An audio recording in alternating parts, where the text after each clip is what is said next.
Ben, during the critical stretch during the critical time down the stretch, I think it was a thing where you guys missed like maybe 8 or 9 shots in a row and they were all threes. Do you ever felt like you kind of were settling for them, or you just had some good looks that didn't fall? Like I said, during that stretch late in the second half. I think it was a combination of both. I think we got some good looks for our great shooters, and a couple of them rimmed out, a couple of them looked good, and a couple of them were probably forced. And credit to Wofford, they made a big punch when they needed to, and we couldn't respond in the way that we needed to. And I would say it's just kind of a combination of both. And then once sometimes making and missing shots can be a little contagious, and then we probably tightened up a little bit as things got a little hairy, and that might have contributed to it as well. But credit to them, they made a nice bunch. Chuck, you guys did a lot of good things. You led for 28 minutes, and for a large majority of the game, were the more physical team. Can you just talk about, at what point did you start wearing down as the game went on? We obviously had Mason go down there earlier in the game, and obviously we're still waiting to hear about that. But and then obviously Cole couldn't come back in late. I think he's fine, but it was just precaution-wise. So we were just running out of guys.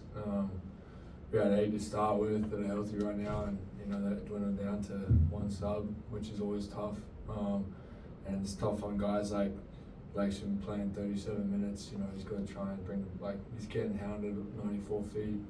He's going to make all these decisions, and ultimately, we got to have people. I got to help him out in that situation. Guys are going to step up and help out.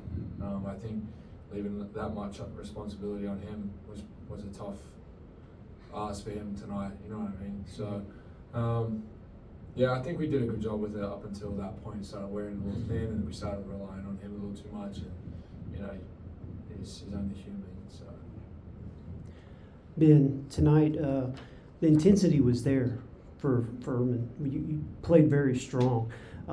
In this kind of a game, when you're shorthanded, how does that intensity kind of go away there towards the end? Whenever you're still giving 100%, but after eventually you're wore out.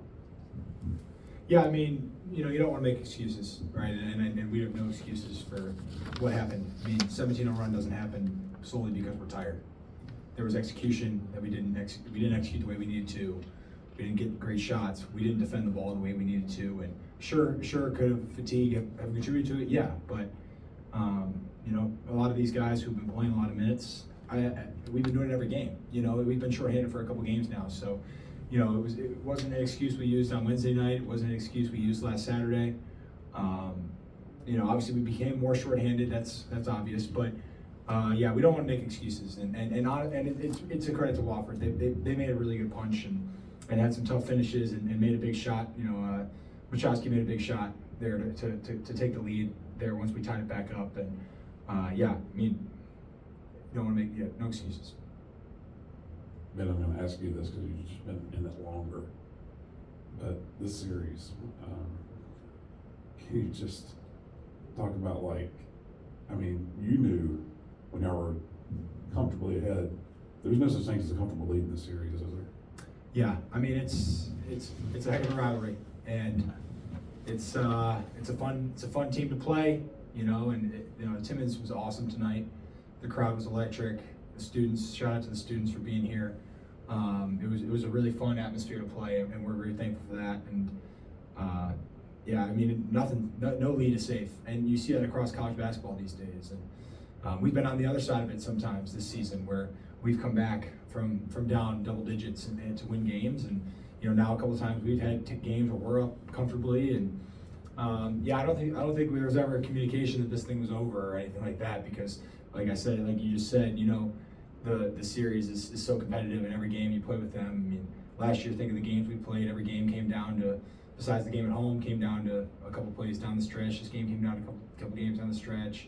Some of my earlier years, it was just always tight games, or at least most of the game was tight. And it's just kind of how it goes when you got two teams who are excited to play and playing as hard as they can. It results in some good ball. and some competitive games. Chuck, obviously not the result you wanted, but, you know, being what it is, do you think this is a moment that you'll turn back to later in the season and say, well, yeah, that helped us in this way when the team is at full health? Yeah, definitely. Every time, you know, the team experiences a loss, it's a great way to like step back, look at things that, you know, we've been taking for granted maybe, just because we've been winning, just little things like that, even if it's small things, you know, you just be able to put everything into perspective after a loss. But at the end of the day, we also can't dwell on it. You know, obviously take tonight and then we got to, you know, switch our mindset to Wednesday, start winning again. So it's just, you know, we want to look back at this for a little bit of time and then on to the next, because, you know, conference games come by quick and then come and go, and just try and get back on the win train as quick as we can. So. Before we wrap up, I do want to give a shout out to Mason. We don't really know what's up with the knee, but you know, the way he's handled himself these last couple months, I mean, it's been admirable, and I'm proud to be his teammate. And you know, whatever it is, like the way he stepped up for us these last couple games, and the way that he's carried himself, even when he hasn't played as much as he wanted to, and the way he's navigated hard, you know. Sometimes you don't understand why things happen to great people, and he's one of the best people in this program. And you know, but God's got a plan for him, and you know, it's sometimes hard. We don't understand why it happens, but yeah, I just wanted to give him a shout out, and yeah, he's the way he's handled himself. So, Yeah. Thank you.